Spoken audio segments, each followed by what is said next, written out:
Good morning class. आज आप chapter number 15 भक्ति के भाव सुमन इसके बारे में पढ़ेंगे। भक्ति के भाव का मतलब है जो भी भक्त के मन में भाव होते हैं उनको हम सुमन के रूप में, यानी कि उसके मन में भक्ति के पुष्प हैं, भक्ति के फूल हैं, तो इसलिए कहा गया है कि भक्ति के भाव सुमन। भक्ति काल हिंदी साहित्य के स्वर्ण युग के रूप में जाना जाता है। जो भक्ति काल था जिसमें बहुत सारे ऐसे महापुरुष, साधु, संत, ऋषि, मुनि हुए हैं कि उनमें इतनी भक्ति थी, इतना भक्ति करते थे वो सबकी, तो उसको इसलिए स्वर्ण युग यानी कि सोने का युग, सबसे अच्छा युग उसको माना जाता है।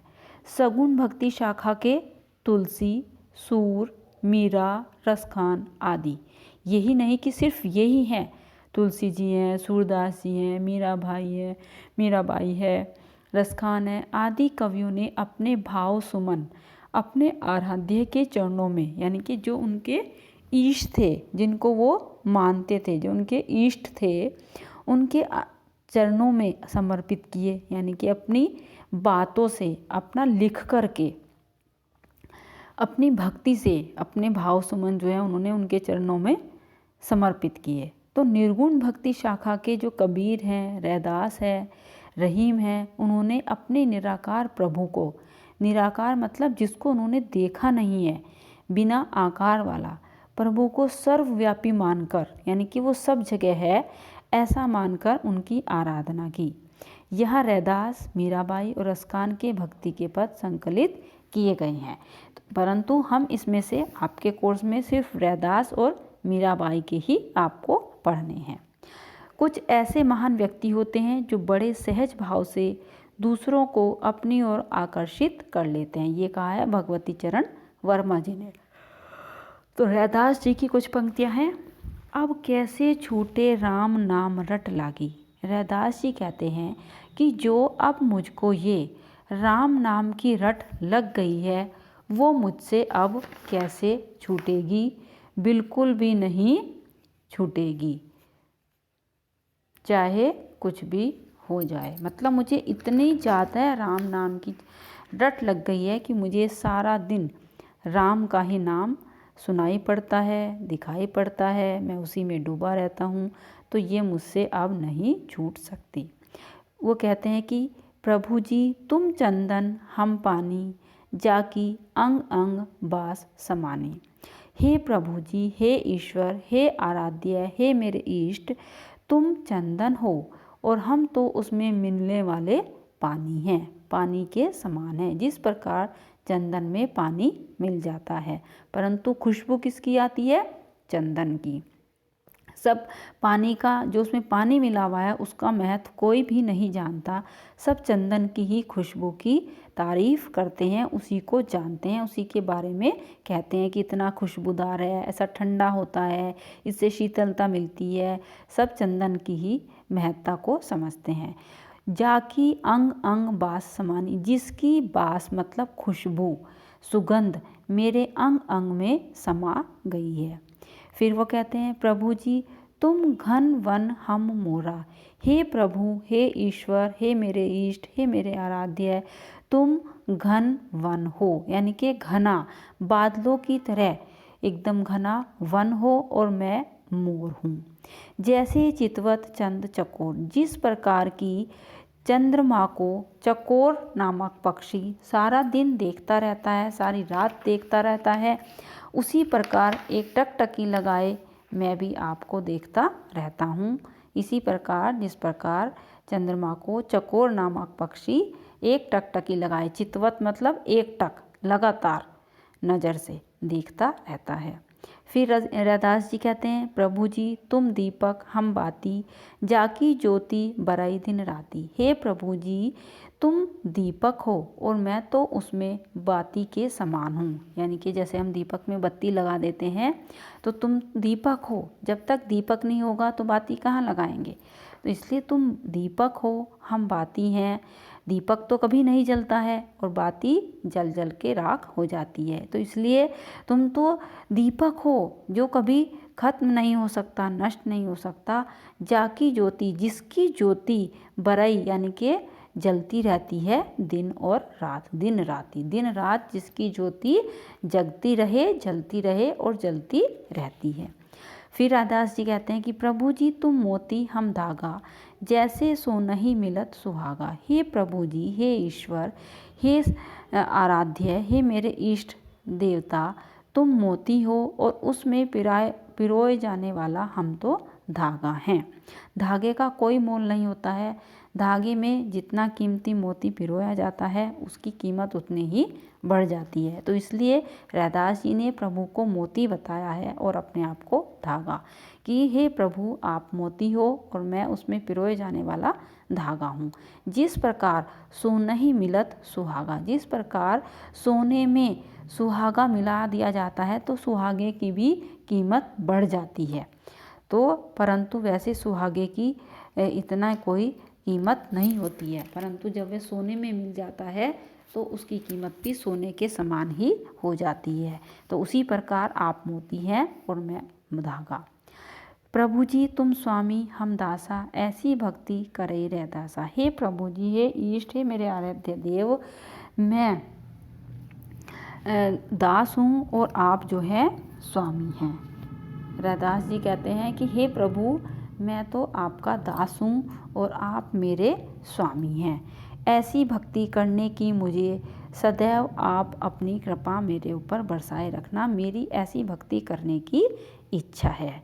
तो इस प्रकार से इन पंक्तियों के द्वारा रैदास जी अपनी भक्ति को बता रहे हैं कि मेरी कैसी भक्ति है, मेरी कैसी भक्ति करने की इच्छा है। अब मीराबाई के पद। मीराबाई कहती हैं, सबको पता है कि मीराबाई श्री कृष्ण की एक बहुत ही परम प्रिय भक्त थी। उनको कुछ नहीं सूझता था उनके सामने, उन्होंने अपना घर बार भी छोड़ दिया था। उनकी शादी हो गई थी परंतु वो उस शादी से खुश नहीं थी। उनके घर वालों उन्होंने बहुत रोका, सबने पागल बताया, सबने दीवानी बताया उन्हें भगवान की, परंतु उन्होंने अपनी रट नहीं छोड़ी और वो अपने गिरधर को ही अपना पति मानती थी। तो इस प्रकार से वो कहती हैं कि पायो जी मैंने राम रतन धन पायो। हे प्रभु मैंने तो आपको पा करके राम रतन धन पा लिया है। राम नाम का जो रतन है, जो धन है, जो किसी को प्राप्त नहीं होता है, वो मैंने पाया है। वस्तु अमोलक दी मेरे सतगुरु। हे गुरु, हे मेरे सतगुरु, हे मेरे प्रभु, हे मेरे गिरधर, आपने मुझे अमोलक वस्तु यानी कि जिसका कोई मोल नहीं है, जितना भी उसका मोल लगाया जाए उतना कम है, तो ऐसी अमोलक वस्तु आपने मुझे दी है। कृपा करी अपनायो, आपने मेरे ऊपर कृपा करके मुझे अपना लिया है। यह वस्तु दे करके यानी कि मेरे अंदर ऐसे भक्ति के भाव उत्पन्न किए हैं, मेरे हृदय को इतना भक्ति से भर दिया है, ऐसी कृपा आपने मेरे ऊपर करके, इसका मतलब यही है कि आपने मुझे अपनायो मतलब अपना लिया है। जन्म जन्म की पूंजी पाई, जग में सबई खोवायो।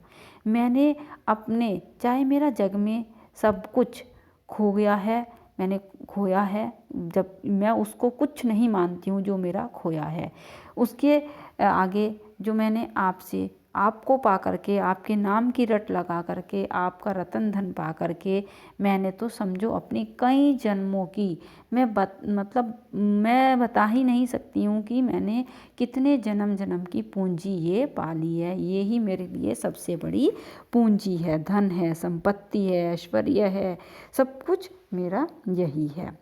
खर्चई न खूटई, चोर न लूटई, दिन दिन बढ़त सवायो।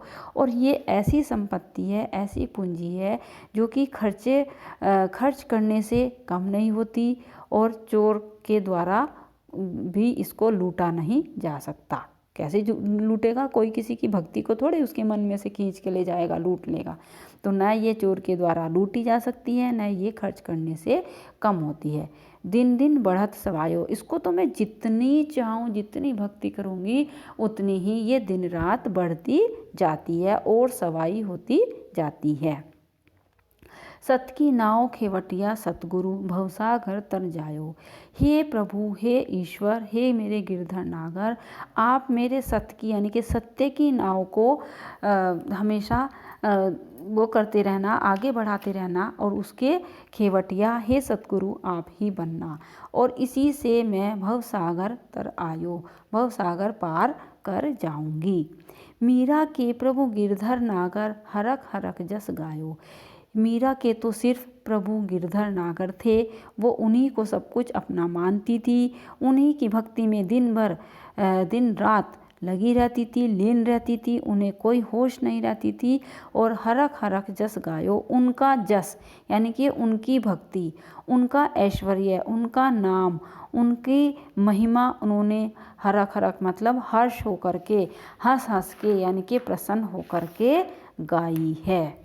तो ऐसी ये भक्ति के भाव सुमन रैदास जी के और मीराबाई के आपको बताए हैं। आप इनका जो भी मैं भेजूंगी अर्थ अपनी नोटबुक में लिख लेना और उसको अच्छे से याद कर लेना। अब आता है मौखिक प्रश्न। मौखिक प्रश्न क्या हैं आपके? तो इसीलिए जो मीराबाई और रैदास के होंगे मौखिक प्रश्न हो या दीर्घ प्रश्न हो या लघु हो, हम वही करेंगे। तो मीरा को राम रतन धन किसने प्रदान किया? उनके सतगुरु ने। रैदास को किसकी लगन लगी थी? राम नाम की रट, राम नाम की लगन। चंद्रमा को रात भर कौन देखता रहता है? चकोर। मीरा हर्षित होकर किसके गुण गा रही है? अपने प्रभु गिरधर के, गिरधर नागर के। ये हुए आपके मौखिक प्रश्न। फिर है अर्थ ग्रहण संबंधी प्रश्न। ये अर्थ ग्रहण संबंधी प्रश्न में लिखा है भक्ति भाव से पूर्ण पदों को कंठस्थ कर नीचे लिखी पंक्तियों को पूरा कीजिए। जो इसमें शुरू के 4 हैं, प्रभु जी तुम चंदन हम पानी, ये वाली लाइन पूरी कर लेना। प्रभु जी तुम स्वामी हम दासा, ये लाइन पूरी कर लेना। वस्तु अमोलक दी मेरे सतगुरु, ये वाली लाइन। और सत की नाव खेवटिया सतगुरु, ये पूरी लाइन आप अपनी बुक में ही फिल कर लेना, अपनी बुक में से पंक्तियों में से देख करके। ख पठित काव्यांशों के आधार पर सही विकल्प चुनकर सही का चिन्ह लगाइए। ईश्वर चंदन के समान है तो भक्त पानी के समान। ठीक है, उस लाइन में ये लिखा गया है। सोने के करोड़ों महल कौन न्यौछावर करना चाहता है? मीराबाई, क्योंकि वो अपनी सारी पूंजी सब कुछ छोड़ छाड़ करके आ गई है। मीरा ने भवसागर किसकी सहायता से पार किया है? अपने सतगुरु की सहायता से। तो ये हुए आपके मौखिक प्रश्न और अर्थग्रहण संबंधी प्रश्न। उसके बाद लघु उत्तरीय प्रश्न और दीर्घ प्रश्न जो भी उसमें आवश्यक होंगे वो आपको असाइनमेंट्स में भेज दिए जाएंगे। Okay, thank you class, God bless you.